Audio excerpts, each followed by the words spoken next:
So I heard this story about you that a few years ago, back in 2017, you had sold your business Get Smarter for quite a decent amount of money, I heard.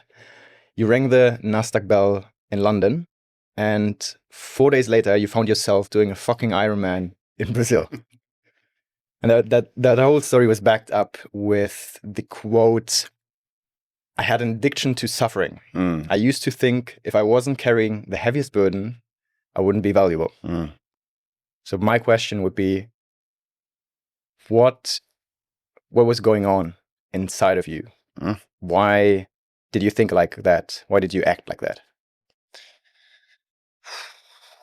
It's a deep one, man, because it goes all the way to the core, right? It's like, That's why we're here. how do you describe your deepest childhood programming? How do you describe that outlook that you don't even realize is an outlook at the time? Like, it's just, it feels like a compulsion. It's like, this is the thing I have to do. I have to keep flipping, driving. I have to keep taking on more. And, I'm thoughtful on that because on the one hand, it's really beautiful. Like, there's something incredible that can happen from that, which is you can create a lot. You can push through unbelievable obstacles. I mean, I did. What we achieved was, for a little company in Cape Town, South Africa, to go and be the group that ultimately partnered with Harvard, Cambridge, Stanford, MIT, Oxford, like all of the world's top universities, was so obscene, actually. But we did it. So I don't want to paint this all with the same brush. Like, it's both incredibly beautiful, and each one of these extreme capabilities and what I would refer to as a compulsion, there's a shadow unless we see it, integrate it, understand it. And I think certainly at that time, that was the shadow side of that I was not aware of. The shadow side of, I keep pushing, I need to bear a greater weight, push harder than everyone else. And fundamentally underneath that, I would assert that the feeling was, I'm not intrinsically and inherently valuable, worthy, lovable. And I need to be operating a certain level to make sure that I'm of value to the people around me. And again, you could say like, oh, your parents didn't give you, it's not, my parents were amazing. And in our family, we have a long, long family history of you flip and achieve. It's what you do. And there's a lot of love, but there's an exceptional amount of love for that particular thing. And so that's just what I was doing, man. And it took many years. I think what was interesting is that, that story is kind of, I guess you could call it a pinnacle experience of that. Because, like ringing the Nasdaq in New York, like doing the thing, it's like literally days later, no moment was ever spared. No moment was ever just, oh, okay, I can just chill. Like things are just fine. Like I don't need to do more. And we sold. I actually burnt out pretty hard, as in like, my immune system really just wasn't doing it particularly well. A lot more shut down. I mean, I burnt out pretty hard in the months that followed from that. Ostensibly took some time off after I finished up at the business that had acquired us, but really I didn't, because I just carried on pushing more IronMan. So I just changed the focus of that same obsessive energy. And then I started another business 8 months later, and a really, really hard business 8 months later. It's like, cool, why don't I go and solve the hardest challenge facing Africa, which is educating its youth at an affordable fee without any government support? Like, why don't I do that? The least thing you could do. Yeah, exactly. Yeah, so I think that's what was happening at the time, bro. It's wild to hear that story, because the man I'm facing today, to me, is one of the most inspiring I've ever met. Thank you, man. And I don't want this conversation to be like a flattering one, but instead understand how you've become the man you are today. Because obviously, like the reason why I see so much inspiration in you is you've obviously been successful in business, right? But maybe even more importantly, in my eyes, you seem to be also successful in outside of business, like in terms of family, relationships, friendships, man's work, and health. Besides your, little back issues that keep you from stepping into the cage again. But we shared the ride to the studio here, and you told me that you've just set a priority in the last few years for yourself. And for me, it's been very hard to stay connected with you because most of the time when I ask you about, meeting up, grabbing a coffee, going for beach walk, like little things, the answer is always, or most often, like, no, I'm not available, which I, however, deeply, deeply admire. There was also, I remember this last year after one boxing session we had, you always host a 6 a.m. Friday morning boxing session in your garage. And after that, I went to the beach, did my morning routine, meditation, stuff like that. And when I came back, we crossed paths each other, and you were on your way out with your kids. I think you wanted to go to Rondebosch or something like that, to a park, spend some time with your children there. And I don't know, you asked me what I was up to, and that you said, yeah, let's carve out some time and do something together. And then I was like, well, I got time now. I'm free. It's my day off. And I could see how you thought about inviting me for that trip, for a few seconds, but then set the boundary and stick to your commitment, which was spending time with your kids, And firstly, for me, it was like a rejection. I was like, damn, there was an opportunity, right? But then there was this real, just admiration coming up, because I remember very vividly that for me, it's been very, very hard as a child as well as an adult to spend time with my parents. My mother is an entrepreneur herself, and I don't know how many times there were in all of my youth, teenage years, childhood, where I had time with my mom, just her and me. It was super, super rare. So where I want to go with this is, and you're probably going to share more about, your life, your engagement in areas like man's work, that, I would like to figure out, understand how you've become the man you are today. I want to say holistically successful man, a successful entrepreneur, leader, husband, father, and man, ultimately. Thank you, man. Yeah, it's, I remember that incident that you spoke about, and I remember the moment where you said, "Oh, I'm free, I can come with you." And I had this moment of immediate desire for connection with you, and also wanting to not disappoint when someone that I respect has extended an olive branch. It's I'm here. There's a vulnerability in that moment, right? Sure. Of hey, I could come with you. And there's a big part of my conditioning that wants to immediately close the circle on that and be like, yeah, great. Sure. Let's not leave that vulnerability hanging, largely because I couldn't be with that vulnerability in myself. And yet, I think one of the things that kids has done for me is it's made me realize, we're speaking about priorities. It's they are my priority, especially when they're young, especially when they actually want to spend time with me, which won't be forever, right? Got these kind of 12, 13 very precious years. And I remember the moment saying, yeah, thanks, man, but I've actually made a commitment to my kids, and I'm gonna stick to that, something like that. And that's something I've had to learn, man. I really have had to learn. If you'd probably even caught me 3 or 4 years earlier, I probably would have been like, yeah, cool, come. Not necessarily, it's not that I didn't want to spend time with you, but it's more that I didn't want to experience the discomfort of that momentary feeling of separation, that momentary feeling of disconnect with you. And I think this is true in a lot of communities, but I'd say it's especially true in this kind of let's call it the new age spiritual communities, where the desire is to be super zen about everything and chill.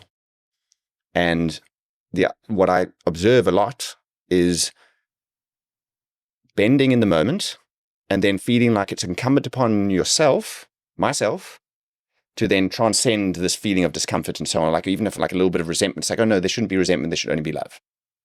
It's no, fuck, man. No. It's your body speaking, my body's speaking to me right now. It's not comfortable with this. So rather than exposing my messiness and having maybe even I flush a little bit and I have to be nah, sorry, it feels awkward, but I actually need to say no. because of this, like I'd rather be like, yeah, cool, come in. And then the whole time just have this subtle little resentment. And then my kids can feel it, you can feel it. We're all trying to pretend it's not there. And there's so much avoidance of what's actually true. And so this has been my deepest commitment for the last, I'd say, 3 to 4 years, especially. It's just like, can I just be real with myself and everyone else about what's going on? Like not like where I'd like to be and who I want to be, but who I actually am right now. And that change is probably, I mean, there's lots of contributing factors, but it's been amongst the most profound. Like, this is where I'm at. And suddenly because I can be with that awkwardness within myself, well, then maybe I can be with your awkwardness. And maybe I can be better at holding space, or maybe even I can, assert a boundary more readily. And fuck, man, if there's one thing that I think defines a safe man in the world, I think it's that. What helped you making that shift? Many contributing factors. Plant medicine has been very, very big for me. I haven't done a lot of it, but the times I've done it, it's been incredibly profound. And I'm not asserting that this is correct for everyone, but for my psyche, which is very strong, like my force is very strong. The openness and the separation from my own ego that plant medicine allows has given me a spaciousness from myself to be able to look back at myself and be like, what the hell is that? Like I know that, like in the embodiment of my ego and so on, there's such a force, there's such a compulsion. It's like, well, of course this is right. But to step back from that, what is going on? Like, why would I? Oh no, that's not actually so helpful. So it's like stepping onto kind of like a meta level and observing you from above or behind or whatever. Completely. And especially I'd say that, and I found incredible value from both kind of like things like MDMA assisted therapy and so on, which is less psychedelic, as it were. But that I found that the safety in myself to just actually somatically express and move through some past very deeply pent up kind of and repressed experiences. But then on the more psychedelic front, so like things like ayahuasca, mushrooms, etc., there is an intelligence there. And for anyone who's done these sorts of medicines, you know what I'm speaking about. It is a medicine that's like, I'm going to take you somewhere and I'm going to show you things. And as much as the force of my psyche and ego wants to resist that, it's like if you really allow yourself to go there, there's I can hold the idea of myself more loosely because I'm in more capable hands, as it were. I'm in the hands of a divinity that all levels of existence are divine, but like there's a divinity that is out of my ordinary reach, or out of reach of my ordinary consciousness. And the safety that comes when you actually just let go and be like, oh, okay, I trust you. Like, take me. Oh, bro, for psyches like mine, incredibly important. Have you had a psychedelic experience ever since you've become a father? Yeah. Most definitely. How did that, or those experiences, how did psychedelics impact the relationship to your children?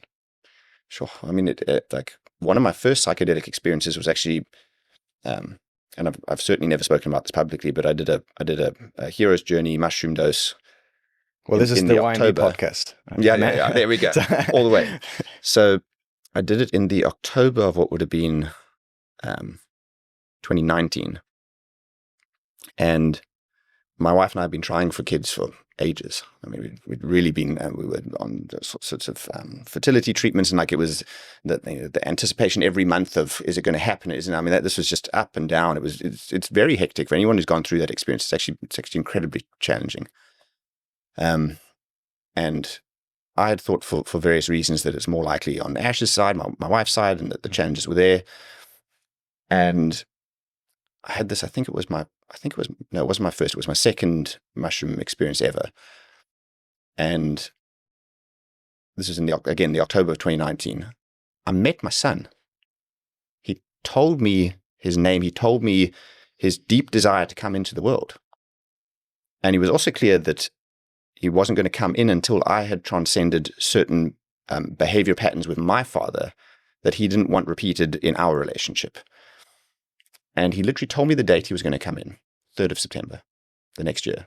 And remember, this is the October the year before. And he told me he's a boy, he told me his name, he told like everything. And I remember, and the name he told me was Chadwick Graham Paddock. I remember I went over to my wife that night, and I was like, love, I've met our son. It's so beautiful. And his name's Chadwick. And she was like, shut the fuck up.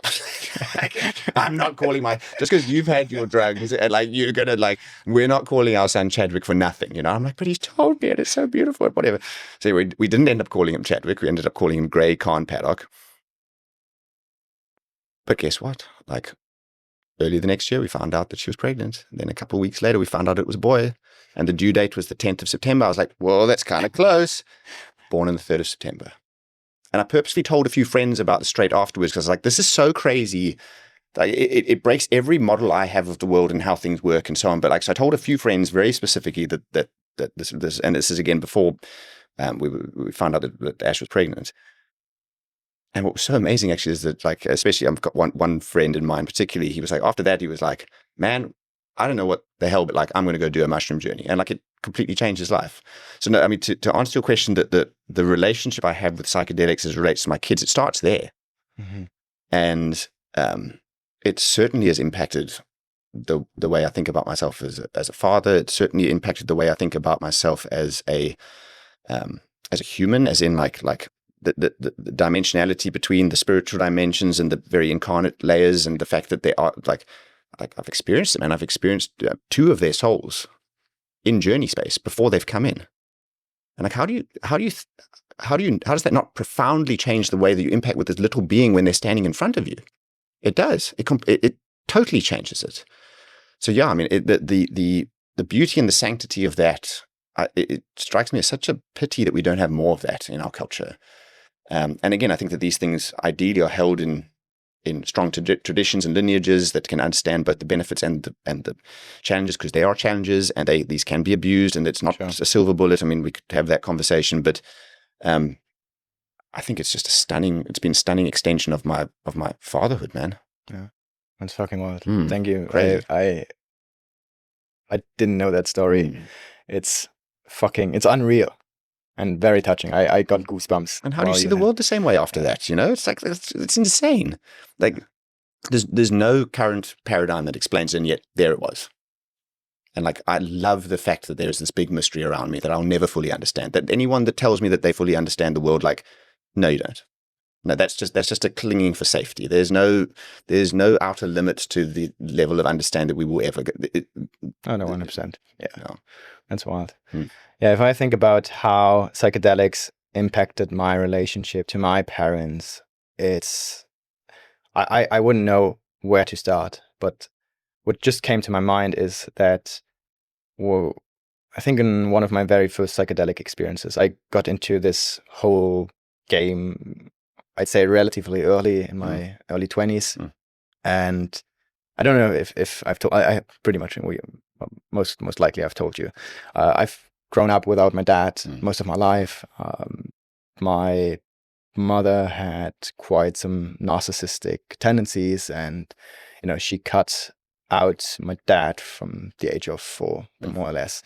And I I always knew that even as a 12, 13 years old, that I would have to face my father one day.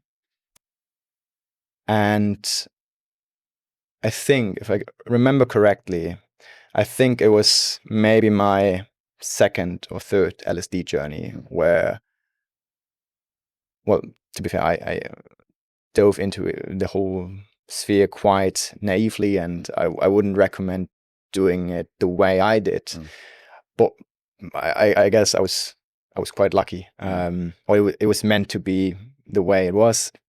But yeah, I did it in the home I grew up in by myself. No one was there. And I remember this message, like receiving it on a very deep emotional somatic level, that I was being loved from both of my parents. Wow. No matter where each of them fell short, they both loved me. And even if I didn't have any contact with my dad for more than 18 years, I didn't even know what that guy looked like. I felt that I was being loved, and it must have been a few weeks later that I I actually had kind of, so the only touch point I had with my dad was a postcard that he sent every year for my birthday. And I had hidden this one postcard for, must have been like 7 years, you know, and on the postcard there was his address. And one day I decided, it was Black Friday, I think 2020. I got into my car in the morning and just started driving down to the south of Germany. It was a 6-7 hours ride. No one knew nothing about it. And I got there and it was like one of the most surreal, most touching, most intense moments of my life. I got there, rang the bell, and there was this voice asking, "Hey, who's there?" And I said,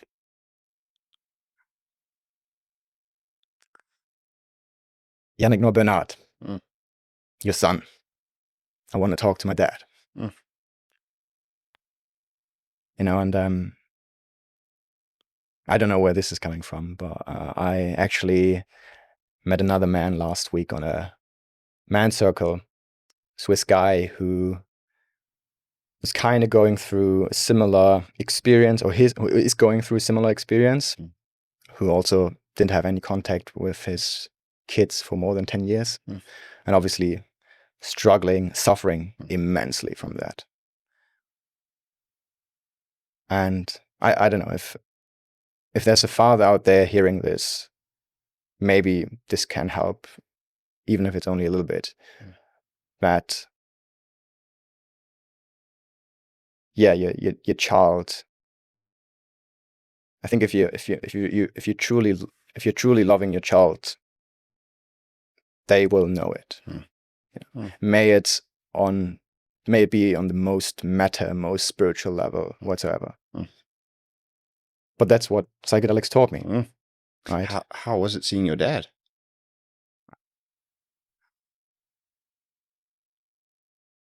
There are no words to describe it, really. I guess it's similar to seeing your child being born. There are no words, I guess. I mean, it was kind of like seeing my dad for the very first time in my life, right? Just like you seeing your sons for the very first time, or your kids for the very first time in your life, I reckon. But maybe connecting this to a topic we both are very interested in and very engaged in, which is man's work.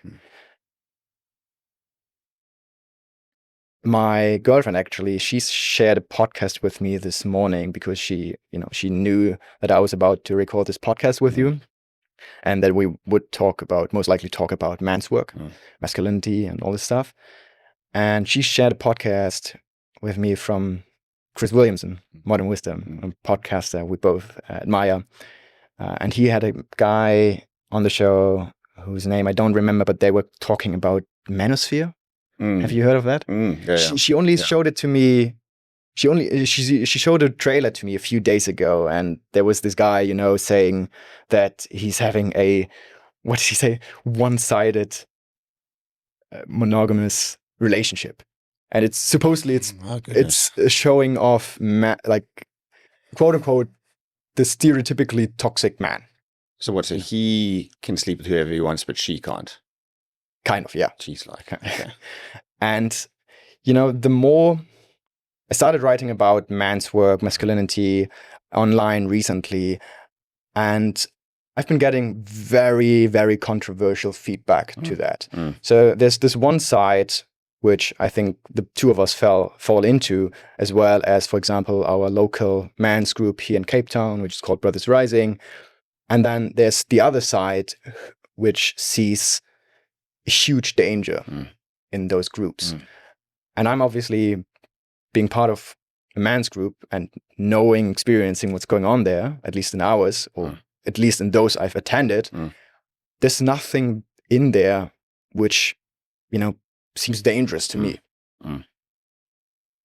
And to get this to a point, I know you ran a man's group for several years, and I would just like to know well, or maybe let's start with like how do you define man's work? Great question. Where I started is certainly not where I got to in terms of the definition, but where I now land on the definition is men's work is the opportunity to embody the relational dynamics that we so often avoid, and to do it in a way that allows for myself and for the men around me to go to the hard places, to say the hard things, to stand in the shame, and to do that in relationship with other men. So to back that up a little bit, my friend John and I started this group called Men Who Meditate in, 2018. And the thinking was just like we were both looking around and like, going to meditation circles and that sort of thing. Just like the question was, where are all the men? Like, there's a lot of women doing this work, but where are all the men? That's why you went, right? And I was very much married and committed at that point. But you know what I mean? Like, just like, where are the men? Flipping heck. And so we thought, why don't we just, as an experiment, just start this thing and see what happens? So we started, we met every Tuesday, 6 p.m., and the invitation was just open. Anyone who wants to come, we'll meditate for half an hour, we'll teach some basic meditation practices, and then we'll have a share circle. And it grew quite quickly. Like at some weeks we'd have like 30, 40 people there. I mean, like it got quite big. And I guess I had a couple of observations. The one was people moving in and out was a problem. Mm-hmm. Like not having the consistency of presence, and almost what I would refer to as like the longitudinal understanding of someone's journey, and that relational like the dimension that is enriched by that longitudinal understanding is a challenge with the sort of work that I was pushing to get to. But that also what ends up happening is that there's one of the reasons that men's work often doesn't work is because there's a lot of grandstanding between men. Like as a primary desire, we want to be respected. What do you mean by grandstanding? Like competition? Yeah, 100%. Yeah. And there's something quite beautiful about that too. But men, a lot of the time, if we don't set the intentional containers and we don't set the rules of engagement, we just revert to our most primal instincts, which is like, what's the fucking hierarchy? Like, what's the pecking order here? Like who's in control and who's the most alpha and who's got the most resources? And like, there's a part of our psyche, it's not all of us, but there's a part of us that is very ancient that reverts to that. And we should see that clearly. And what ends up happening, and what I mean by grandstanding, is there's a lot of like, let me teach you about stuff. So you sit in the circle and it's like, it's time to share. Someone starts sharing and it's like, you're not sharing. You're trying to teach me something. You're trying to tell me how the world is. And already at that stage, I couldn't articulate it as clearly. I was like, this is not the thing. Like you can feel that moment when someone drops in and they're like, this is actually what's going on in my life. Here's the things that are unresolved. Here's the things that in this moment I'm feeling. I'm feeling challenged by you because I feel like you're judging me right now because you've got these resources and I don't. Thousands of stories like that. It's like, that's dropping in. That's real sharing. I fucking feel deeply ashamed because I love my wife, but I've been watching porn in the evenings. That's fucking real. And so we started realizing this dynamic with this kind of group that was growing, but also kind of a little bit mercurial. And then COVID hit. And we're like, great, like I'm not going to carry on this format virtually. So we basically took the kind of whatever it was, 7 or 8 guys that were showing up the most consistently and that we thought were able to drop in the most. And we said, like, let's start a smaller, tighter group. Meet every week. Here's some new rules of engagement for how we work. And what was nice about the rules of engagement is that it allowed us to drop the hierarchy as well. It wasn't me and John organizing anymore. It wasn't our group. It wasn't us organizing a group. It was our group, all of us. And that's what rules allow. It actually allows a lot more freedom of the individuals because we've collectively established the parameters. And it wasn't perfect, and we got some, that absolutely evolved as time went on. And sometimes we'd have to, insert new parameters and principles, and other times we wanted more freedom. But like the basic principle, which I can't recommend enough for men in this day and era, meet once every week or two with a group of guys, must be 5 or more, because you need that level of diversity and of opinions and personalities, because if you've got everyone that's exactly the same, sometimes you don't trigger quite as much depth from each individual. Set some parameters, and they're very, like for me, it's really simple. It's like you will come every week. Within a 6-month period, you've got 2 pink slips, as in like At a moment's notice, you can drop out and be like, and no questions asked. And of course, if you're traveling for work, whatever, as long as you tell people well in advance, you can miss a session. But you don't just on a whim like miss a session. This is a commitment. And the reason it's a commitment is because if you're not there for each other, you're missing the relational opportunity, which is the work. It's in the relationships and the depths of relationship with those people that the work really, really starts to take place. And then you can have a couple of principles like, oh, it's not the one person hosts every week. It always is rotating. So there's a different person hosting every single week. In our context, we said we have 2 hours together. The host can choose what sort of exercise we do. So it'll be a meditation or a breath work or anything in between for half an hour. And then there's an hour and a half facilitated discussion around a topic of their choice. They'll choose the topic. Sometimes it's just a check-in. Everyone just check-in. Sometimes it's like, hey, we're going to be talking about our fathers today. Let's go. So you have that as a rotational basis. And then once every 6 months, you do an offsite. Again, 2 people pair up, they host, you do whatever they want to do for that.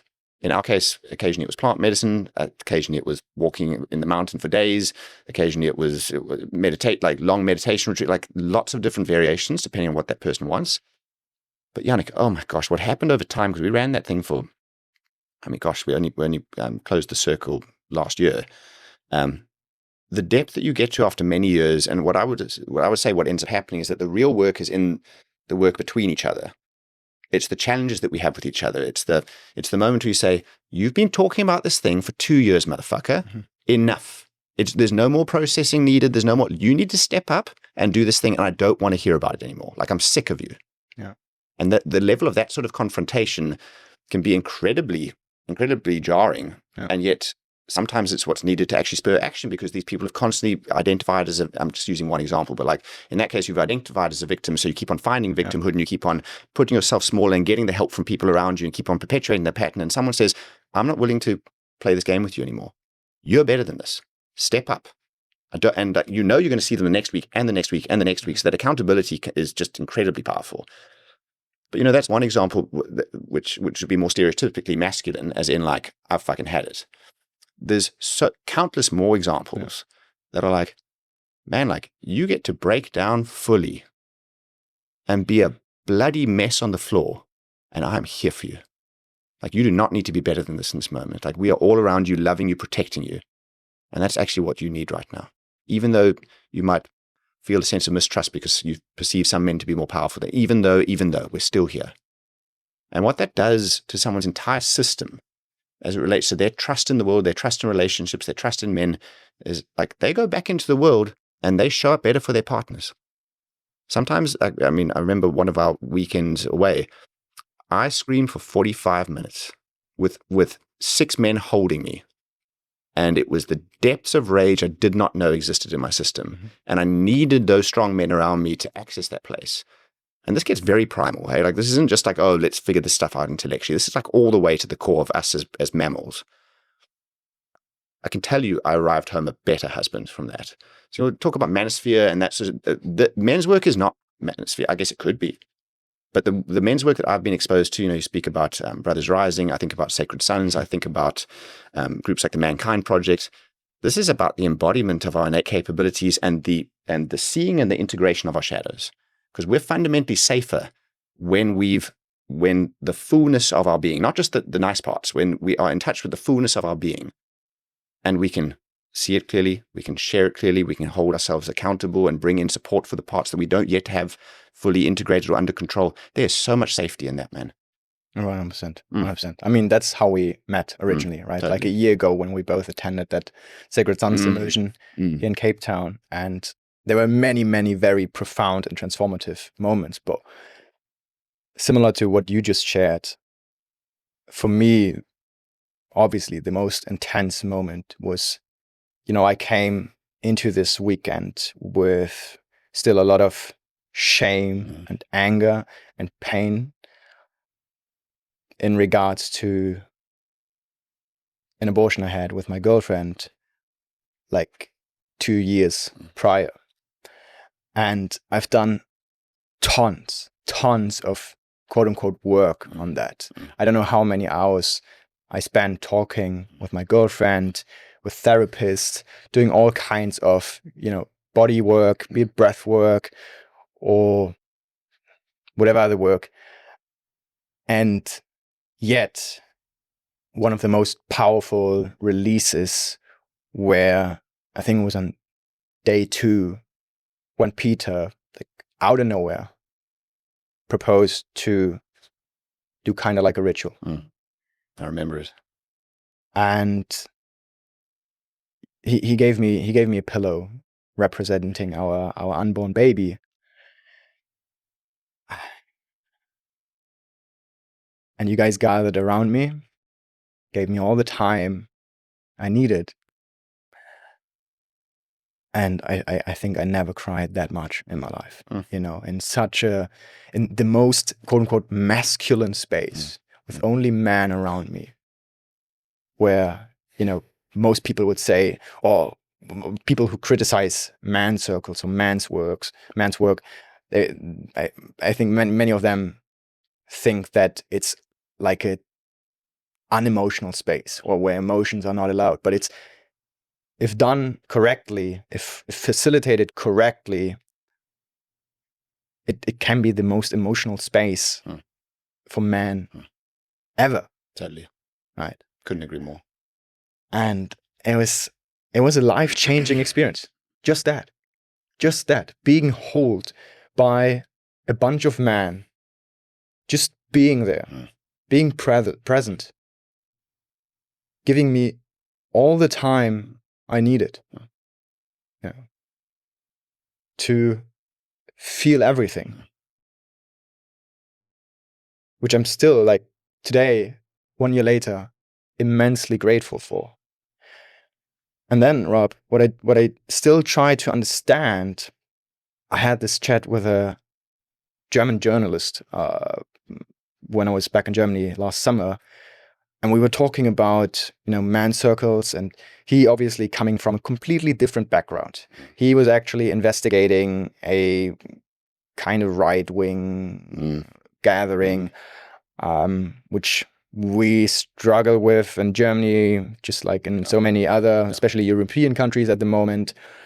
And he could not understand the benefits or the potential in man circles. Like, he was very, very limited to the risks and the danger, which can be political radicalization. And he was so against the whole emotional process, because he said, well, what kind of qualified person, what kind of qualified staff do you have in your man circles? You know? And I keep thinking about this conversation, obviously. And I would just be interested in your perspective, and maybe even opening up this whole discussion to, I don't know if you agree, but I like to say we are in a global masculinity crisis. I absolutely agree. And I think the risk that we stand at right now, that we stand on the precipice of, is that we then over-index on aspects of masculinity that we feel that as culture broadly, where culture feels demasculated. And so if the broad narrative is men are bad, men are toxic, if you embody traits that are more exclusively on the masculine continuum, that you are harming society. If that's the narrative, then you're going to have the Andrew Tates of this world who stand up and say, fuck all those people. You get to be like me. What I'm going to do, you're already feeling marginalized, outcast, like guilty by association, or like stigmatized, all the things. And now someone stands up and says, no, you know what? And it's a strong person who looks good, who's made lots of money. And they say, you know what? Fuck all that. You can be just like me if you take my 5-step program and you do these things. And it's an us versus them. It's a you take back what's been taken from you. Man, that's the right-wing radicalization. That's the stuff that I personally just, the problem is there's a glimmer of truth in it. Yeah. And the problem with the glimmer of truth is that you can take that and then you can just exacerbate it to the point of personal gain. And that's what my view, that's what we're seeing in a lot of the manosphere.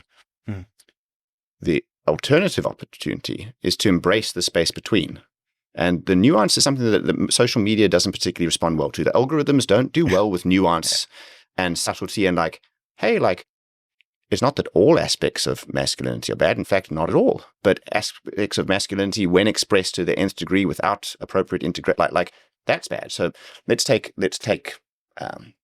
aggression. That is inherently masculine. Mm-hmm.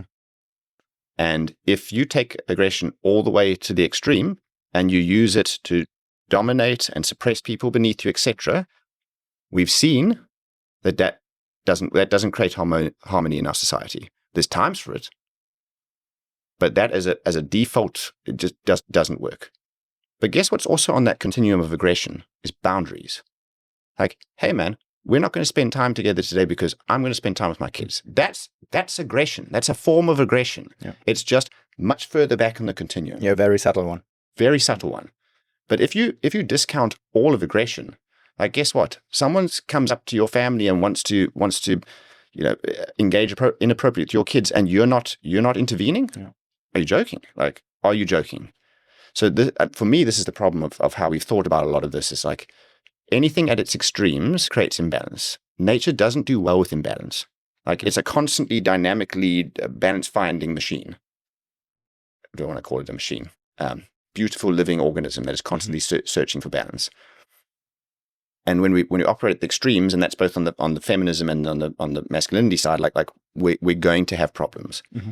So I see this opportunity for modern masculinity to say no, like let's embrace the nuance, let's embrace the space between. Mm-hmm. Let's accept that there are aspects of masculinity that were over-indexed, especially you think about like 20s, 30s, 40s, 50s, 60s, like there were aspects there that there was good reason for the feminist movement to rise up against and say no, like enough. And yet the answer isn't going all the way to the left on this. The answer isn't coming into the center, but that doesn't do well for algorithms. Yeah. And that for me is one of the reasons I'm just not particularly interested in social media. I'm not particularly interested in news. I don't think that's where the real change happens. I don't think that, Instagram psychiatry is the way that we're going to solve this stuff. My experience is that our wounds from childhood are relational wounds. They are very important because they shape our psyches. There's no way out of it. Like no one comes into this world. It's like, oh, my parents didn't do like no, that's the deal. You incarnate, you're going to attract. I would say you already have that frequency to attract the actors and the players in your life to have those experiences. Then the real opportunity for the game of life is, can you see those patterns, transcend them, and move ever so gradually more towards freedom? Mm-hmm. And so the opportunity I would assert for us men is, can we step into the nuance? Like, can we step in the relational field? Because that's where our wounds took place. Can we step into the relational field? Can we see ourselves and our typical patterns clearly? Can we enter the mess? Because that's something we as men don't typically like to do. We like to be right. We like to have order. We like to have structure. Can we step into the mess? And can we see ourselves a bit more clearly and start to transcend? Because that makes us more safe for our families. That makes us more safe for society around us. And I think that's the gift of men, actually, is creating more safety in the world. Yeah. Yeah. I love how you are able to differentiate and see traits like aggression like on a spectrum, and that we do need a certain level of aggression in certain situations to, for example, set boundaries. And also that you see the danger, the risk, or the actual destruction social media is bringing into our world. And it's funny that for me it's been very hard. I come from marketing. I like to play with certain marketing messages, and a conversation with you, which I find invaluable, is for me, I have to think a lot about how can I position this to, play with clickbaitiness to reach the right people, a certain amount of people, while I'm competing against, for example, let's take the stereotype Andrew Tate, who says something like, I beat women. There's no chance I can, our podcast is going to get the same reach as a 10-second clip of this guy dropping a bomb like that.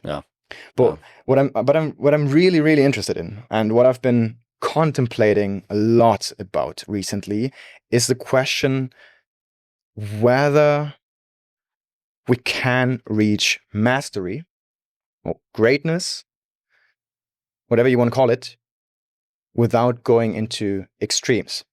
And I would like to share a specific question here, which you've already read in our WhatsApp group chat, but I haven't read an answer from you yet, so I would like to hear it here. It's inspired by Chris Williamson, actually, who quoted Viktor Frankl in one of his podcasts. I think if I remember correctly, it was, when a man can't find a deep sense in meaning, they distract themselves with pleasure. That being expressed, for example, in watching porn, taking drugs, you name it. So there's this group of people, and then the other group of people, someone like Andrew Tate, and I want to say a disclaimer here. We keep talking about Andrew Tate and judging him as, the epitome of a toxic man, and yes, he may have very questionable appearance on social media, let's say it like that. But as you said, I've also seen content and statements made by him which are very reasonable. Totally. Right. Totally agree.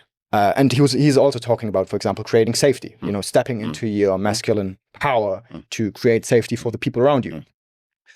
But he's also, we could also see the reverse law of Frankl's quote, which would be, and that brings us back to your quote I mentioned in the beginning. So if we turn it around, it would be, if a man can't find a deep sense in pleasure, they distract themselves with meaning, was what Chris Williamson said. Yeah. But I would actually exchange meaning with suffering. For example, I don't know, going onto a super prolonged fast, or for example, what I did last year intentionally, doing a 30 days ice bath challenge. And within that challenge, increasing the time spent in the water for 1 minute every day. That's amazing. And yeah, it looked cool on social media. It was a cool challenge. Well, my intention behind that was to see how far I can push my physical boundaries, right? But it was obviously beyond any healthy limits, right? I mean, like after that grand final, when I stayed in the water for more than 60 minutes, I was shivering for like 3 hours after that. So we don't have to talk about that. But yeah, my question is around, how did I frame it in the I got it here. So the question I asked in the group was, where's your line between deliberate discomfort and compulsive discomfort, between contentment and constant self-overcoming, which just is another form of suffering, of addiction, really. Totally. Right? So yeah, circling back, I mean, you've been there. You've been in that, spiral of compulsive self-overcoming. How did you deal with it? How did you free yourself from that? So I'd say there's even a trap in the question. And the trap in the question is the idea that there's a place to be. There is an ideal state. There's a level of mastery. And I think this is something that a lot of our traditions aspire towards. And it's not that there aren't levels of transcendence, etc., but like the idea that there's a place that you need to get to with this perfect balance, with these perfect kind of rubric for decision making between when does it move to, when do I listen to my body, when do I need to push through, etc. I would assert that this entire experience of ours, incarnate, is exactly for that. It's to have a variety of experiences. So I'm going to zoom right out, and then I'm going to come back to your question. So, it was one of my first psychedelic experiences. I had an experience of fully being absorbed into what can only be described as like the timeless, nameless, all-knowing, all-seeing, like perfect white light. Everything that ever was, everything that ever will be, like it was just, it was union. Pure bliss, weightlessness, timelessness, just gorgeous, bro. I was like, this is it. Like, I've arrived. This is the thing that they've, the yogis and the meditation traditions have spoken of. Here I am, just absorbed in this. And I was just hanging out there, God, it felt so good. It felt so good, as in contrast to the experience that we have, which is, you know, it's the contrast in separation. It's the I don't know. It's the unknown. It's the there was just nothing to know. Oh, bro, what a space! I was hanging out there, and then the craziest thing started happening. It's kind of boring. It's like there's no edge. There's no me. There's no other thing. There's no thing to grasp. There's no thing to overcome. There's nothing. And as that thought started emerging, my entire psyche split into you know how if there's that image, I think it's a Pink Floyd album where there's the laser light that goes through the prism that then emerges. Well, I'm too young for Pink Floyd. But I think I know what you're talking about. Color spectrum that emerges out the other side. So there's the white light that goes through the prism that then emerges into the full spectrum of colors. That was the experience. My psyche just into every color of the rainbow, like fragmenting, exactly. And the experience I had in that moment that was so profound was, oh wow, like when I'm the all white, like, again, it's so beautiful, but there's no, like, if there's no me, then there's no you. If there's no red, then there's no yellow. If there's no black, then there's no white. This is a dimension of relativity, and it's about the real opportunity is to embrace the full spectrum of colors. And we in our humanness will label certain things as like red is bad, green is good. And again, it's so beautiful in our humanness. Like that's what we do. You know, we apply moral codes and we do things to try and create social cohesion. And it's wonderful. Like that too is important. But what ends up happening is we get so identified with the dimension of the relativity and the this is good, this is bad, this is etc., that we forget that at least from where we come from, source, oneness, part of God, an experience, a fingerprint of God, that this is the only way for God to experience itself, is to forget, so that you can come back again and have that moment. Oh, beautiful. I remember it all. Back in. And my realization from that is that what we talk about in terms of karma, what we talk about in terms of soul's evolutions, it's moving through the dimensionality of experience. It's moving through, in this analogy, the color spectrum. And we want to have every experience as God. We want to have and again, we'll label certain things as bad, suffering. They are certain things as good, joy. But you can't have joy without suffering. Yeah. They literally cannot exist in this dimension if you don't have the relative counterpoint. Yeah. So all of that, to bring it back to your question, like the feeling of overcoming, the feeling of like listening to, like all of that is important. And it's the dance. It's the dance between those spaces that actually, like, we can loosen the grip a bit. It's like, we're here to dance, man. We're here to experience it all. And even in the yearning for understanding, like, it's beautiful. So let's do that. Let's try to understand, and let's even hold that yearning lightly, because it's just another expression of the rainbow. Like, it's just another part, and and I think what ends up happening, at least in our cultures, that we identify so much with the intellectual, with the moral codes, with the idea of like mastery, a thing to get right, a thing that's therefore wrong, that we get so wrapped up in that we can't see the wood for the trees anymore. Like to step back and go, oh, it's all. I don't mean to avoid your question, but I do mean to tackle it quite directly. It's like, it's like, it's both are good. Like for me, the suffering has been so important. The stretching of myself to the absolute edges of my capabilities has been so good, and it comes at a cost. Mm-hmm. So now, as I step in another stage of my life into a far more spacious place, a space with far more ease and openness, it's like, I'm loving it. But that doesn't mean I might not actually move back into like pushing really hard at another stage in my life. And this is what I'm really interested in at the moment, Yannick, is what's the internal call at this particular point in my life? Because I would assert if your call right now is to push really hard into a 30-day ice bath challenge and push to these crazy things, and that actually creates a sense of expansion and excitement and so on, it's like, flip and go, do that. I love that. Of course you do that. And if there's another time in your life that's calling for just, I need to just rest in this. Yeah. I need to just absorb what's happening around me. Oh, brilliant, do that. The rules, it's your rules, your compass. Oh, I love how it again and again goes back to the same core. Whether I'm listening to you, to your very profound meta psychedelic experience, whether I listen to Alan Watts. I don't know if you've read Alan Watts. Great, yeah, the dance metaphor is It's one of his, my favorites of him. Or to my Indian Tantra teacher, who's exactly teaching the same. You know, that this is the experience of non-duality we have committed to. Or whoever created this. Well, most likely us. We are kind of part of divinity, God, whatever you want to call it. So yeah, I love it. And also the reminder, and for me it's really been, or it keeps coming from, I would say, people with a certain life experience. This advice like, look, Yannick, it's all a season.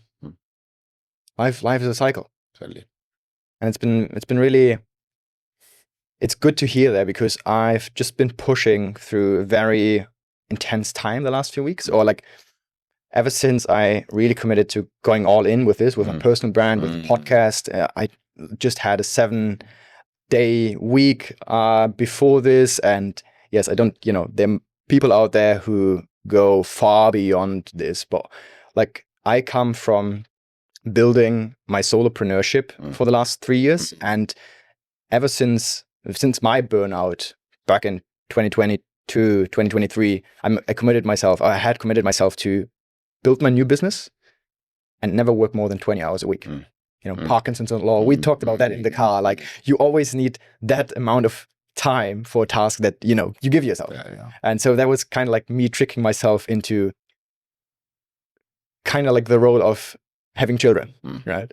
Like, I only have this amount of time, so I better get that shit done. And it worked out very, very well. I mean, I built a 6-figure business just by myself, you know? Beautiful. And now, with a podcast and this like regained passion and drive, which I actually found in the ashram in India, funnily enough, firstly I thought I was falling back into old patterns. You know, over-sacrificing myself, and, well, starting to burn myself out again. But I'm here sitting, and like last week, I worked on the podcast with Francis Chule to get this out as soon as possible, to kind of like, you know, keep my standards of, or like the commitment, the promise to myself to, you know, make this happen. And so it wasn't like I was pushing myself into something I didn't want to do. It was like, yeah, hell yeah, I love what I'm doing, you know? And yet I would say, I want to stay focused or caring for myself to still, you know, like give myself enough breaks. Yeah.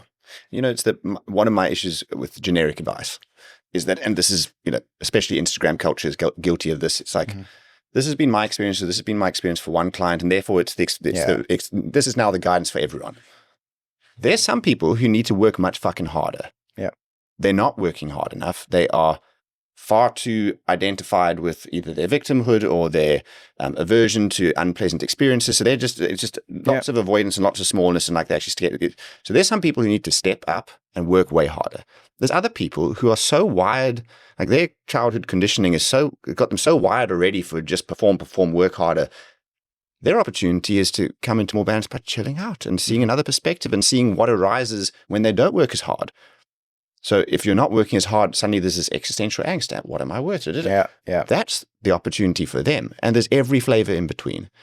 So again, this is the challenge with generic advice. And I'm so, where my tendency is so towards relational work. Contextual work. People, contextual work, relational work, in situ. And to say this, I think that there's huge value in workshops. So like the thing we did together at Sacred Songs, I think there's huge value in it.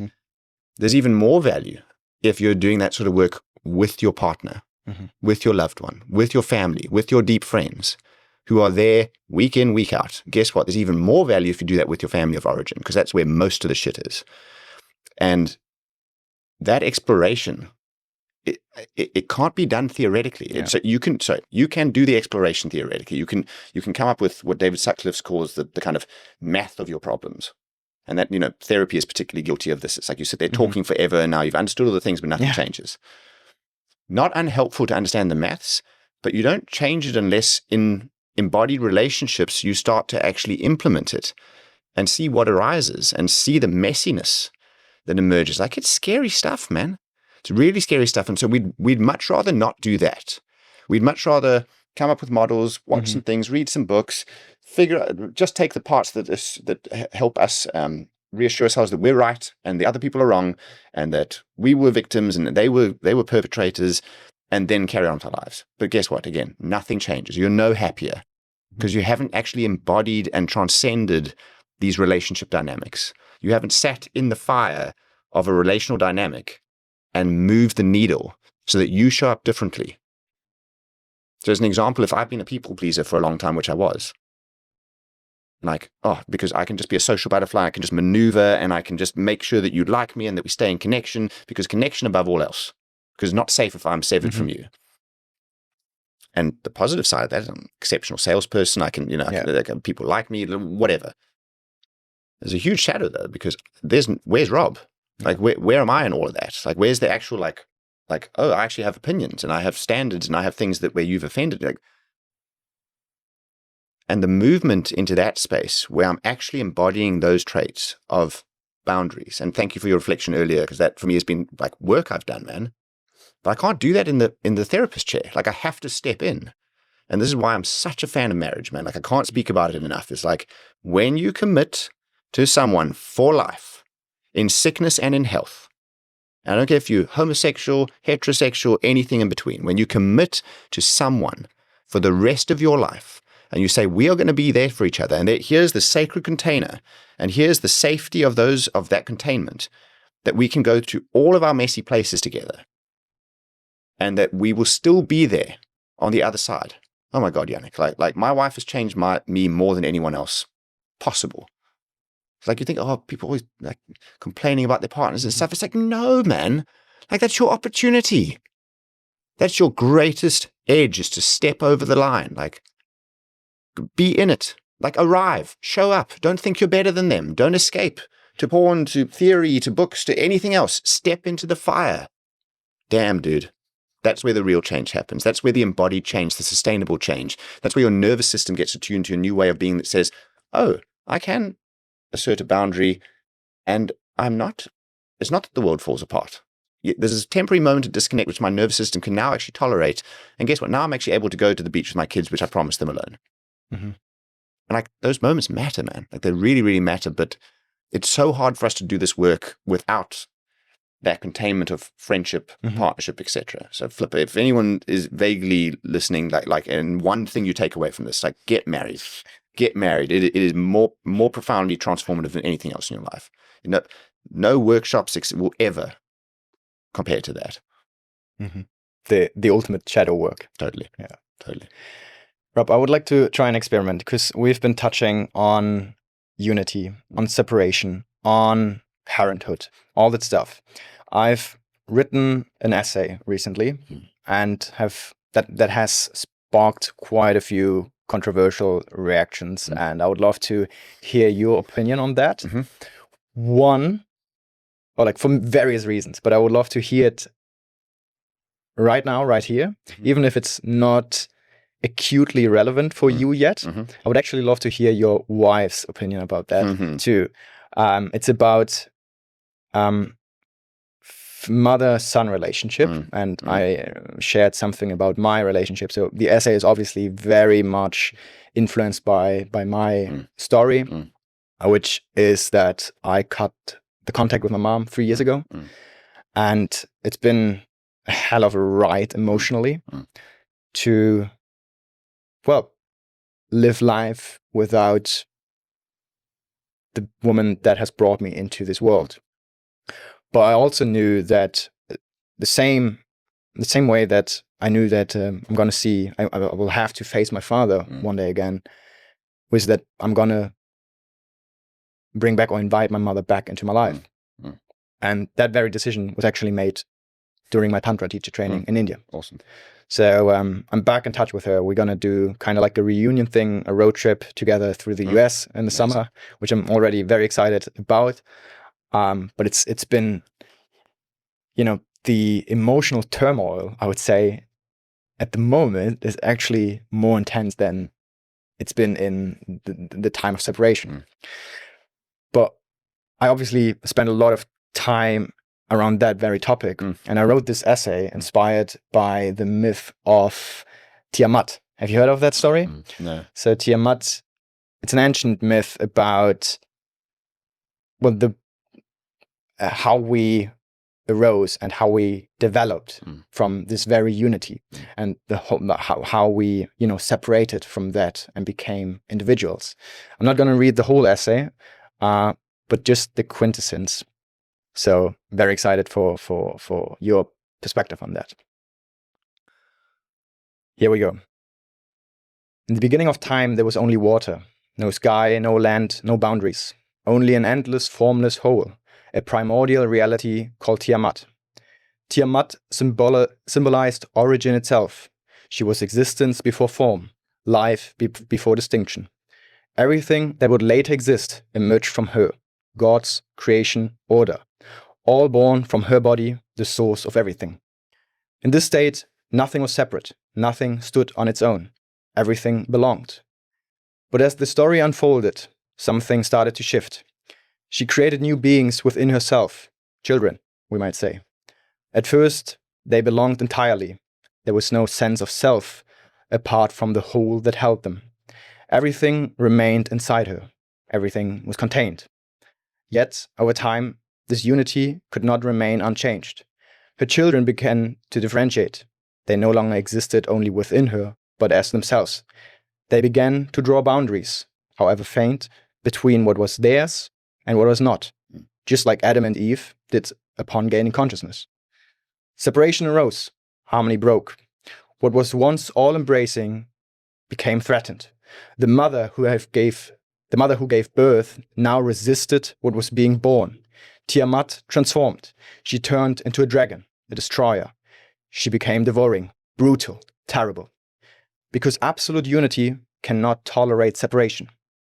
Conflict arose and turned into war. Creation against creator. It was the brave son Marduk who stood up, fought, and ultimately killed his own mother. Order emerged only when her absolute unity was broken. The world was formed from what remained of her. Her children had become conscious and free. This is not a misogynistic fairy tale. It's a psychological map. It's not a story about gods, but about mothers and sons. And it has survived for over 4,000 years for a reason. Because this dynamic did not remain confined to myth. It kept reappearing in stories, in families, and eventually in modern psychology.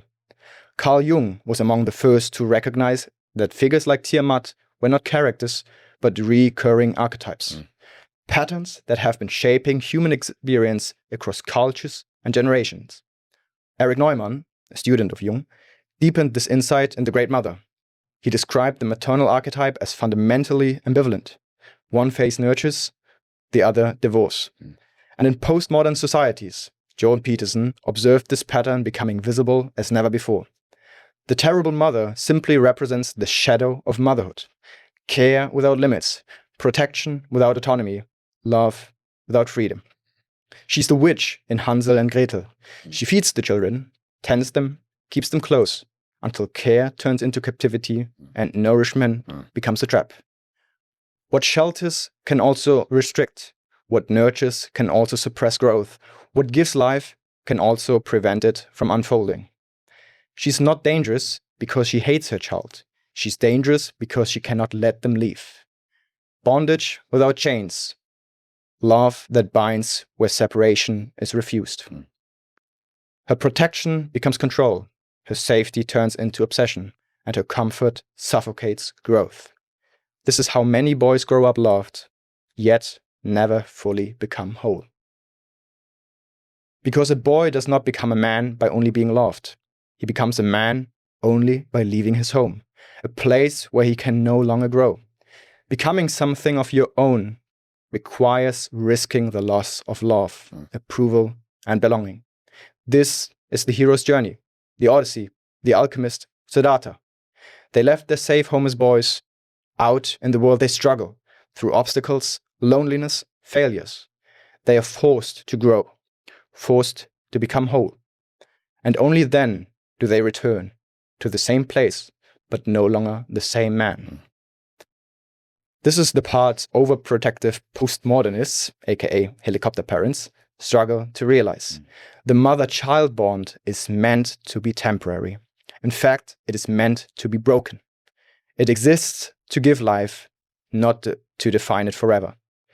Though when separation is framed as betrayal, independence becomes guilt.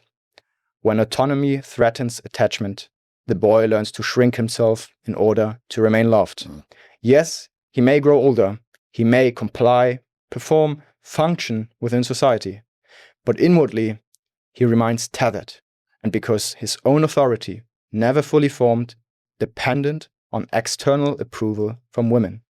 This is why the archetype matters. As Jordan Peterson puts it, chaos must be confronted, not retreated from. Order, responsibility, structure, self-authorship is what rescues the individual from regression into unconsciousness. What protects you too much will eventually imprison you. Not because it is cruel, but because it refuses to release you into life. Many men nowadays are not broken. They are overprotected. They were loved, but never released. Held, but never tested. Kept safe long past the moment safety should have ended. They learn to stay agreeable instead of becoming dangerous. Compliant instead of competent. Dependent instead of sovereign. They mistake comfort for intimacy and attachment for love. They call it loyalty when it's fear, kindness when it's avoidance, maturity when it's resignation. They live close to home, emotionally, psychologically, existentially, and wonder why desire fades, why purpose feels empty, why life never quite begins. A boy can live like this, a man cannot. And until the mother's left, not in bitterness, but in truth, his life will never be his own. Beautiful. Wow. What a piece, man. I'm stunned. I absolutely love that. That is probably the most articulate representation of a dynamic that is just so prevalent, and I think more prevalent now than it has been in the past. As you were reading that, I thought of three friends, and even some dynamics within my own family where that's just absolutely true. Absolutely true. So if there's I think you were asking for my kind of opinion on this, if there's a trend here, if I have an opinion on it. Or even more interestingly, how maybe it's too early because it's still very theoretical, but you are your father yourself, and you, I would assume, are experiencing separation slowly, very slowly starting. Like for yourself and also for your wife. Totally. Well, let me speak about this in some friends, and then I'll speak about it in my family.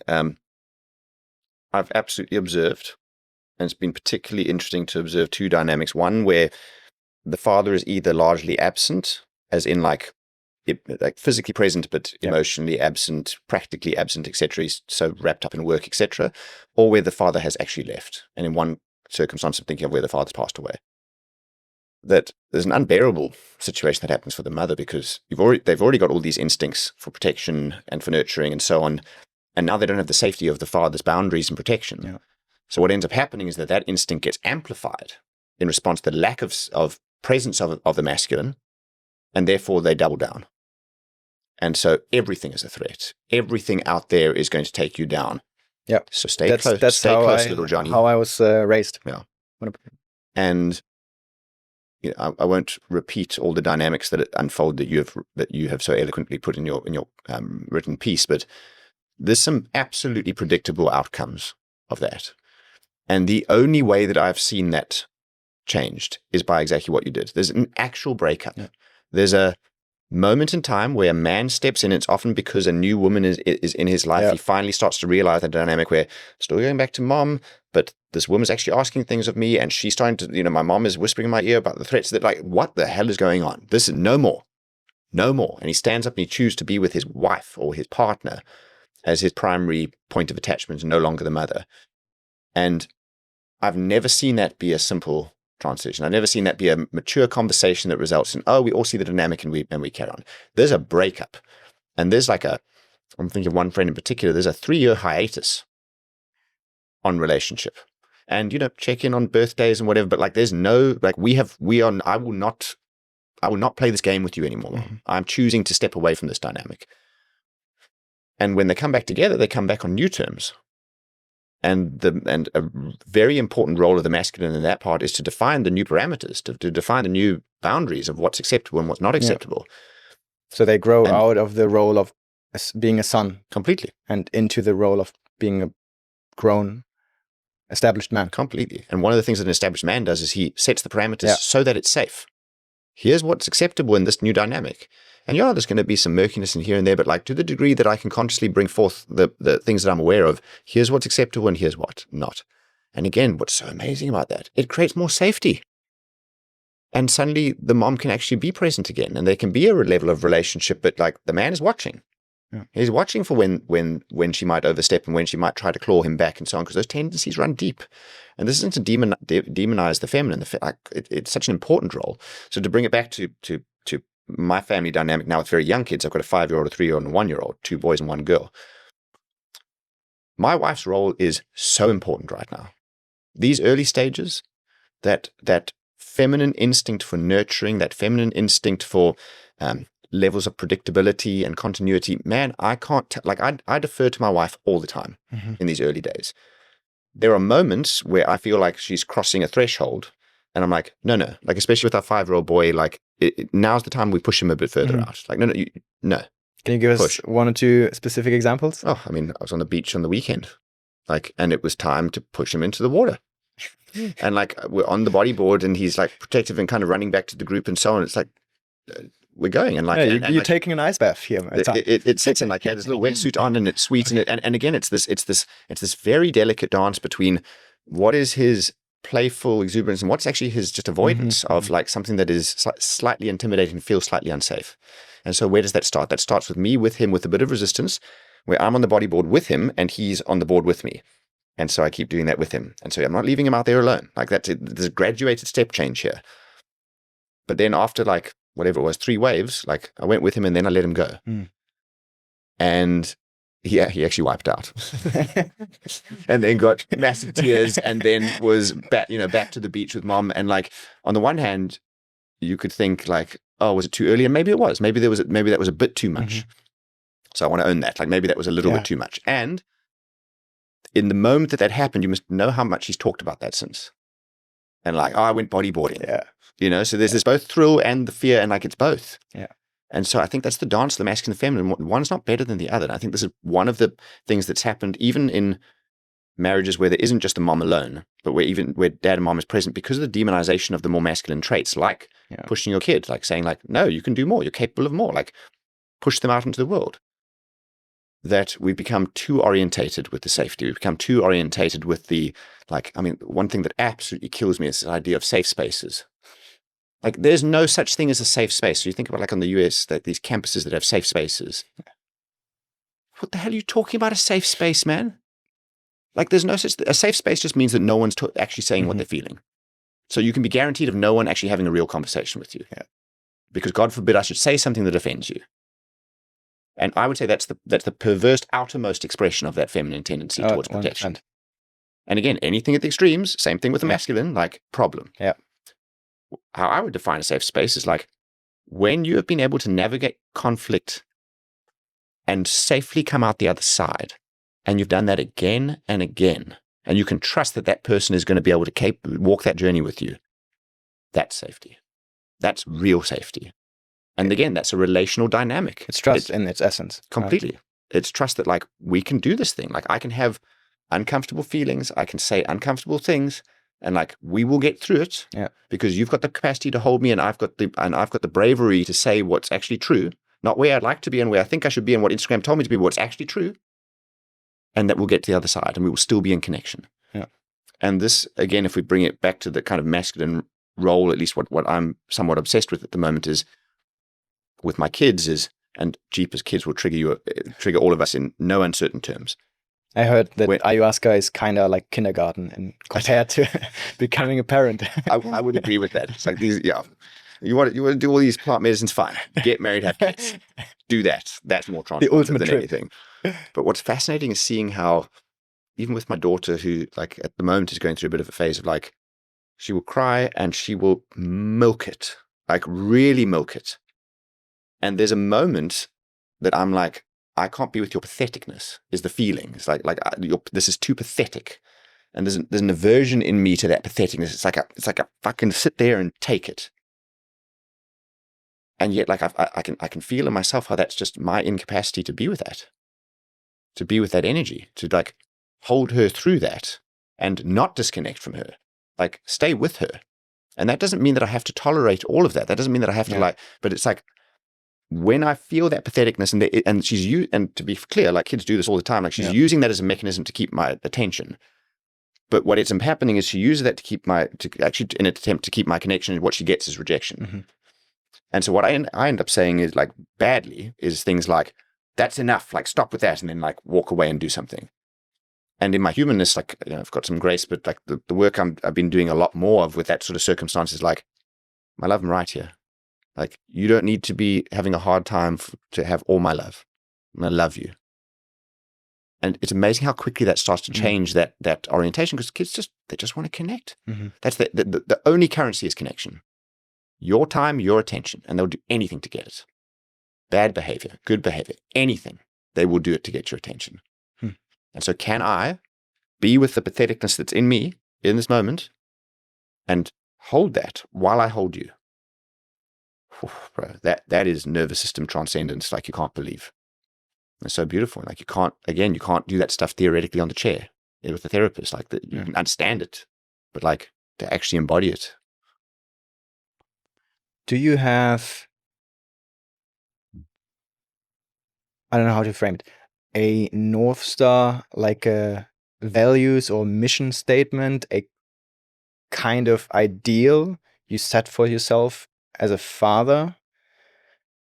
And if so, how do you reflect on, you know, your behavior, your interactions with your children to adjust course, to become either, depending on the context, you know, I guess you got to be potentially stricter with a 13-year-old boy than with a 5-year-old boy.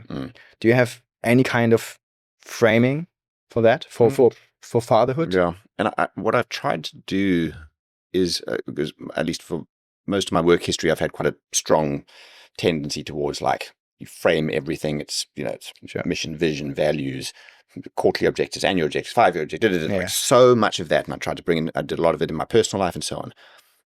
It doesn't feel that good for my system right now. I don't know how to describe it. It's like that comes quite naturally. The thing that's feeling really expansive right now is less rigidity around that sort of thing. So it's more like there's some light themes, I'd say, that are present for me right now. And the biggest theme is being real with what's actually happening in me, as opposed to what I'd like to be for my kids. And being real with what's in them, as opposed to where I think they should be.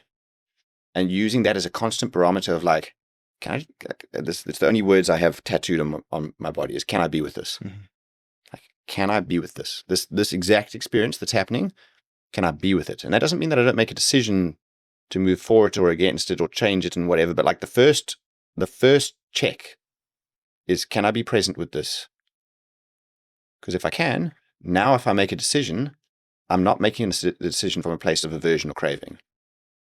I'm making a decision from a conscious, like, I am the creator of my life and this is what I choose to create with it. This is the experience I'd like to bring forth. And I think that's our biggest opportunity in this dimension, is like, can you be a creator? That's what it is. That's why we're here. I can't see any other foundational principle. Yeah, I'm currently working through The Artist's Way by Julia Cameron. Have you read the book? Yeah. And it's exactly pages. Yeah, it's great. But that capacity to be with what is, with my kids, with me, I think is most of it. I'll only speak for me. Like, I think it's most of it for me and my journey with my kids at the moment. And oh my God, will that be tested on the regular? But what a beautiful thing. Like, how else am I going to get this experience? The other way to do it is with my family of origin, but I can't see them all the time. And some of us, there's more willingness to do some of this work than others, and there's more willingness to have some of the conversations. It's like doing it with kids is an amazing opportunity, man. And my hope is that if they can know that they can have any experience and they will still be in connection with me, and that from that place they can make choices about the life that they want to create, that they will be the most empowered conscious beings possible. And that's my hope. Beautiful. Beautiful.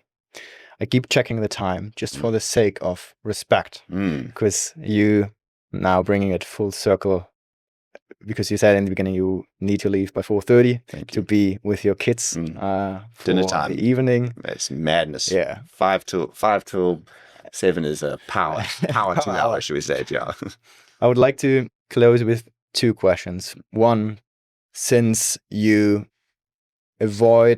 like to avoid like generalizations, which I definitely appreciate, I wanted to ask you, with your life experience as a 41, 42? 42, turning 43 this year, bro. Ooh, Yeah. Getting old, man. Yeah, man. Freaking Time is running out. rickety old thing here. Well, I'm actually, I don't know how you felt, but like moving towards 30, I can, and I heard this from other men, from other friends as well, that it's it actually is a paradigm shift for many men. Yeah, you agree with that? For sure. Okay, maybe we keep that for episode 2. Yeah. Where talk about the shift from the wild 20s into the maybe even wilder 30s. But with regards, or with the information you have from the interactions and experiences the two of us shared, what would be your advice? If you have one advice for the 27 years old me, and I guess with like specifying it might also be valuable for other 27 years old gentlemen out there. What would be your advice to your to your past 27 years old / to my 27 years old me? I would say, and again, like I'm speaking to you, go conquer, man. It's important. In your system, it's there. It's like you're driven. And that there's a beautiful thing about that. Of course, it can get out of control. It can, like, so like you do that within the bounds of awareness and so on, but go conquer, go build. Like it's an amazing time of your life where you will only appreciate later how much energy you actually have and how much capacity you actually have to do the hard work, to push, to do the things. And I think it's wonderful, dude. And again, that doesn't mean that this is advice for everyone, but like at least what I've observed in you, what I've seen in terms of the creative capacity, what I've seen as your capacity to imagine something new, coordinate the parts to make it happen, and then go actually do it. I mean, you're sitting here having just moved to Cape Town. It's like that's ginormous, man. One of the best life decisions. Not living in your mom's basement, like it's ginormous to be able to do that sort of thing. And I think that's a gift. And I think that for so long as you are following that passion, Joseph Campbell says, follow your bliss. And I think that's often misunderstood as like, oh, just have fun all the time. It's like, no, what's the thing that gives you energy? What, like when you put yourself into a particular mind frame of work, what's the thing that like feels expansive and has you feeling like there's like an excitement, there's a surge of energy? It's like, you do that, man. And worry about what comes later. There's a time for integration. There's a time for reflection and storytelling. There's a time for all those things. For now, it's like, it's a beautiful time of life to fucking build, man. So go build your business, go make sure that you've got great income so that it'll give you so many options further down the line if you do that. Invest heavily in the relationship that you have with your fiance. And again, it's not advice for everyone, but like I think for your system, like getting married is unbelievably impactful. It's going to bring up so much. I'm sure the engagement has already brought up so much. And it's like that's the stuff. That's the real stuff. It's not to be avoided. Like that's not a system. That's not a factory default. That's the game. And go for it. Like commit hard and go for it, and let all the stuff come up, and then be honest with yourself about what it is and start working through it. It's like you've got such an orientation towards that already. I'm so excited for your life, bro. Already it's beautiful, and like I think what's to come is just. I'm super excited to be part of it. Appreciate that. And I'm very much excited too, especially in regards or the visions where you play a major role. But we have a chat about that maybe in episode 2 or in the car on the way back. Yeah. I really appreciate that advice, Rob. I appreciate it, especially because you are one of the you're kind of a man. Like, I've traveled around the world for more than 5 years. I've been part of many, many man circles. I've attended trainings from the Sacred Sons, from Mankind Projects, from all kinds of different organizations. And to me, you're really standing out. Thanks, man. To me, you represent the kind of man I want to become and the kind of man that more people should be striving for. So I just wanted to wrap this up and, express my appreciation for you, my appreciation for you doing this. And very last question, I promise, is going back to Viktor Frankl, his book, Man's Search for Meaning, one of the best books I think ever written, or like the most meaningful books. I keep thinking about renaming this podcast to Man's Search for Meaning. I got to figure out the copyright thing and stuff like that. Yeah. But I would like to know, for the kind of man you are, in my eyes, holistically successful man, successful as an entrepreneur, as a leader, as a father, what makes life meaningful? Relationships above all else. Yeah, for sure. And we could cut and slice this so many ways, but fundamentally the connection, the relationship we have with ourselves, the relationship we have with the people around us, the relationship that we have with the earth, we have entered the relational field in this dimension. And it's about the twists and the turns that come from that, the relative turmoil and the uncertainty that lies in that, and the beautiful ease and sense of openness that comes from that. And it's the dance in that space. And I keep on using it, but like it's the dance, man. It's like we're not meant to be static. Yeah. Nature doesn't stay still. It's like we move in, we move out, we're into pain, we're into joy, and that is always in relationship. And so we want to escape to our heads. We want to come up with mental models for everything, etc. And there's some beauty to that too. But we're so over-indexed on that in the West. Yeah. In the field, in the relationships. That's what makes life so beautiful and so meaningful. Looking forward to our next dance in the cage. My man. Ladies and gentlemen, this was Robert Paddock. Thank you. Thanks so much, Yannick. Appreciate it. Lekker, man.